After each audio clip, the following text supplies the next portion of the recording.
histórica y sorprendente porque era realmente una asamblea mundial, tal su título. Más de 600 personas de 80 países estuvieron prácticamente una semana en la ciudad de Mar del Plata. Había delegaciones de Burundi, de Eslovaquia, mucha presencia latinoamericana y mucha presencia africana y asiática en este encuentro, y también generó todo el movimiento económico que significa estar ya en plena temporada de jornadas, congresos y convenciones. Esta Asamblea Mundial por la Salud de los Pueblos fue un éxito con mucha organización desde Colombia y desde la Argentina y un gran logro para la Escuela Superior de Medicina de nuestra universidad. Seguimos en Blog de Notas. Si hay algo que la universidad puede brindar con sus docentes e investigadores es poner blanco sobre negro sobre algunas cuestiones de la actualidad.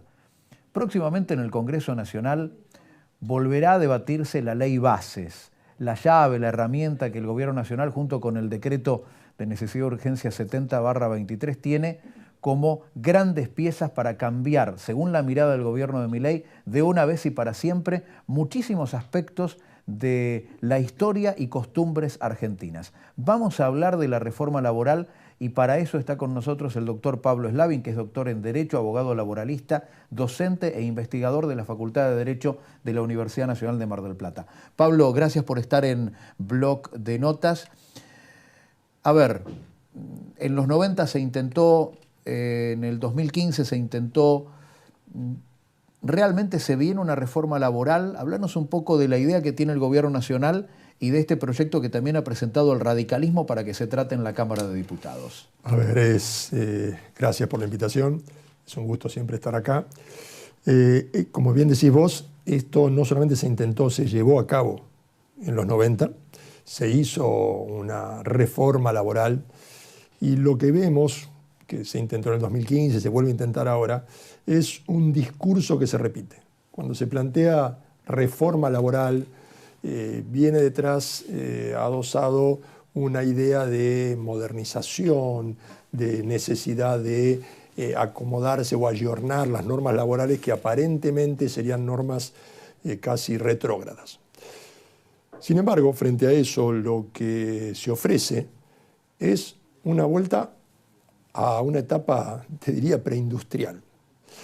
Ninguna de estas reformas que se intenta aplicar ahora son novedosas, incorporan nuevas miradas del trabajo, sino que todo lo contrario lo que hacen es recortar derechos de la clase trabajadora, tanto a nivel individual como a nivel colectivo.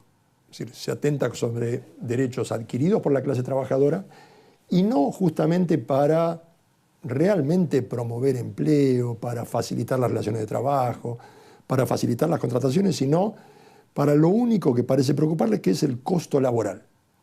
La idea básica es, hay que reducir el costo laboral, sin darse cuenta que del costo laboral, de la remuneración de la clase trabajadora, es de donde sale después ese mercado al cual le tienen que vender los productos.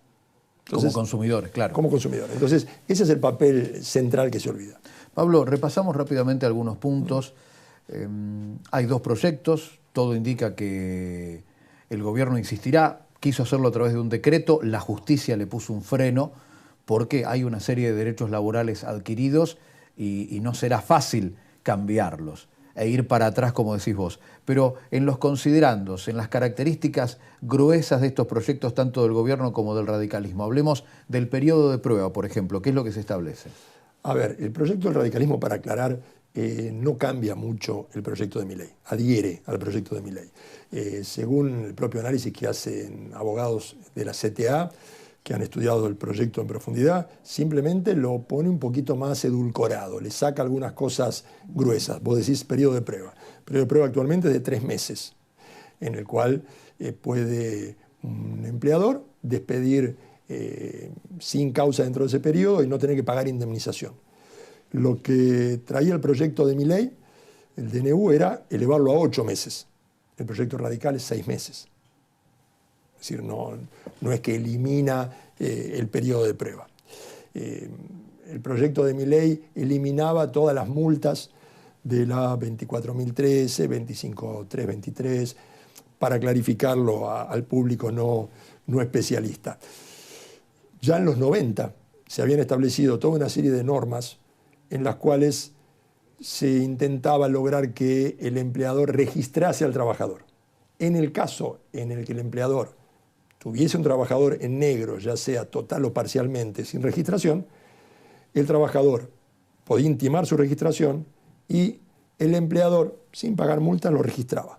Ahora bien, si el empleador no lo registraba o lo despedía en forma inmediata, sin justificación, entonces el trabajador tenía derecho a una serie de multas e indemnizaciones que iban de la mano del castigo de haberlo tenido en negro. El proyecto del DNU lo que hace es eliminar eso, porque dice que eso eleva el costo laboral y que eso en realidad es injustificado, y se pretende que al eliminar eso ahora van a registrar, lo cual es un contrasentido, pero para cualquiera que lo razone de manera lógica elemental. Si antes me castigaban por tener en negro a un trabajador y podía pagar una indemnización, ahora directamente no me castigan. ¿Cuál es el incentivo para blanquearlo? La motivación para hacerlo. Nos vamos a la otra punta, porque mucho se habla, vos sos abogado laboralista, hemos tenido gobiernos que directamente los han colocado a ustedes como responsables casi de una asociación ilícita. Se ha construido este concepto de la industria del juicio. ¿Qué pasa con el tema indemnización? ¿Qué proponen tanto el radicalismo como el gobierno actual en relación a ese tema? A ver, el tema de la industria del juicio, bien lo decís vos, una cosa que se instaló en el discurso en los 90 con Neustadt y la industria del juicio por accidente de trabajo, que después se vio que era toda una falacia los números que tomaban, y ahora sucede lo mismo. Se ataca al sector de la clase trabajadora, que lo único que hace es tratar de defender la permanencia en el trabajo, que es justamente el sentido que da nuestra Constitución. Con respecto al tema indemnizatorio, lo que se buscan son algunas formas de reducir esas indemnizaciones. Una es extendiendo el periodo de prueba, otra es algo que tenemos en Provincia de Buenos Aires, y es qué es lo que compone la remuneración que se toma como base a los efectos de la indemnización.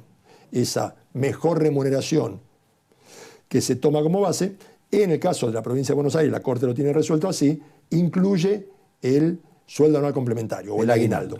Okay. Y la resolución que tiene la Cámara del Trabajo en Capital es que no lo incluye. Lo que hace esta ley es sacarlo, correrlo de costado.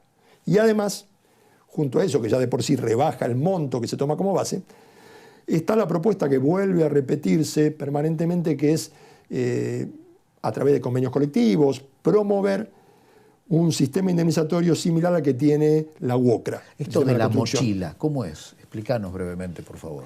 A ver, lo que alguno puede llamar la mochila o esa carga que tiene es: yo no voy a contratar a alguien por el peligro de la indemnización y el peligro de que estas enormes indemnizaciones van a hacer que yo no contrate trabajadores.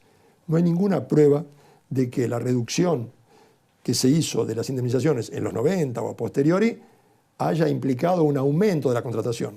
Muy por el contrario. El salario del trabajador no es lo que genera realmente contratación o no contratación, sino la posibilidad de vender los productos después. Si el empleador necesita más trabajadores porque su empresa crece, va a contratar trabajadores más allá de las indemnizaciones que están previstas, además, para un despido injustificado, no para alguien que despide a un trabajador con justa causa, un trabajador que se desempeña de mala manera. Hoy la ley protege al empleador en ese aspecto. Por supuesto, no hay cambio con respecto a eso. Ahora, lo que se busca es aumentar esas causales. Por ejemplo, una cuestión que se introduce entre las causales de despido es si el trabajador realiza algunas medidas de fuerza que puedan afectar la producción. Es decir, por todos los ángulos se intenta coartar el derecho de huelga. Es un aspecto muy importante porque estamos hablando de un derecho no solamente protegido y de raigambre constitucional, sino además por toda la normativa internacional, desde la Organización Internacional de los Trabajadores, la OIT, como toda la normativa o el complejo de derechos humanos a nivel regional, al cual nuestra Constitución expresamente adhirió. Pablo, por último, y ahí entramos en esta afectación de derechos globales, colectivos. Aquí en General Pueyrredón, el intendente Montenegro ha deslizado la posibilidad de presentar, no sé, en esto del rango de las normas, ¿no?, con una ordenanza querer obligar a los municipales a que prácticamente no puedan realizar paros. ¿Esto es factible legalmente? A ver, lo de qué es factible legalmente o no, después vamos a depender de lo que en última instancia resuelva la justicia. Uno, desde el punto de vista jurídico, académico, diría que no corresponde, que es coartar el derecho de huelga, declarar, como se pretende en ese proyecto que he tenido la oportunidad de ver, que prácticamente toda la actividad que desarrollan los empleados y empleadas municipales se transforma en un servicio esencial, desde las tareas administrativas a cualquier otro tipo de tareas, sea las que directamente lleva a cabo la municipalidad como las que tiene a través de otro tipo de dependencias, es prácticamente decirle a ustedes no pueden reclamar. Y eso es algo que se repite en toda la política, tanto en las reformas que se intentan a nivel nacional como a nivel local. Frente hay un discurso de tienen libertad para reclamar, por otro lado es no reclamen. El que reclama pierde presentismo, el que reclama tiene afectación en sus ingresos y el que reclama lo puede ser despedido. Puede ser despedido con causa, por haber reclamado. Sí, sí, o sea que por dos o tres caminos está en riesgo el derecho al reclamo, a la protesta, el derecho a huelga en definitiva. Es lo que se intenta y es llamativo porque viene de los mismos sectores que rechazan cualquier tipo de restricción a la libertad. Se autodenominan anarquistas. No quieren el Estado ni ningún tipo de limitación. Sin embargo, para la clase trabajadora la limitación es muy fuerte. Hay una liberación total de precios de mercado, salvo para la fijación de salarios, no homologándose los convenios. Es grave. Pablo, gracias por tu tiempo y seguimos acumulando preocupación y veremos qué pasa en el Congreso Nacional porque habrá que levantar la mano, digamos, ¿no? Hay muchos argumentos para decir que hace falta pensar el mundo del trabajo hoy, ayornarlo a este tiempo, pero por todo lo que nos contás todavía no encontramos siquiera un aspecto que pueda propender a la mayor registración laboral y a la baja de la desocupación. Yo creo que es preocupante, sobre todo porque se puede hablar de reforma laboral. Reforma laboral es mejorar las condiciones de trabajo, es, por ejemplo, poner en discusión la reducción de la jornada de trabajo, algo que a nivel mundial se ha avanzado. En Europa tienen 35 horas, 36 horas de trabajo semanal. ¿En este proyecto hay algún aspecto que vos veas como beneficioso para los trabajadores? No, prácticamente no hay ninguno. Es más, hasta hay un ataque hacia las horas extras, posibilitando que trabajen más horas extras y hacer una especie de banco de horas con el cual no tendrían que pagarlo como horas extras, sino que la acumularían para adelante. No hay ninguna norma que realmente sea decir, bueno, estamos mejorando la calidad de vida de la gente. Gracias, Pablo. No, gracias a vos. Pablo Slavin, doctor en Derecho, abogado laboralista, docente e investigador de la Facultad de Derecho de la Universidad Nacional de Mar del Plata, también en la Universidad Popular, trabajando allí con la Universidad y el Sindicato de Empleados de Comercio. Esto es lo que se va a tratar en el Congreso Nacional, esto es lo que va a llegar con varios proyectos y esto es lo que puede cambiar, tal vez, para siempre los derechos laborales que hoy tenemos en la República Argentina. Mejorables y perfectibles, seguro, con una realidad de una gran cantidad de personas trabajando en la informalidad, trabajando en negro. Lo que nos preguntamos es si estas reformas pueden bajar esa precarización laboral y pueden mejorar la calidad de vida de la gente. Ahí está la preocupación de todo el mundo. Seguimos en Blog de Notas, lo habíamos anticipado en la apertura. Mar del Plata fue sede de grandes acontecimientos nacionales e internacionales, como esta Bienal de Arquitectura, donde han llegado arquitectos reconocidos a nivel mundial, desde Brasil, desde Uruguay, desde Paraguay y desde toda la República Argentina, con la casa sobre el arroyo como eje, vivienda y suelo como ideas fuerza.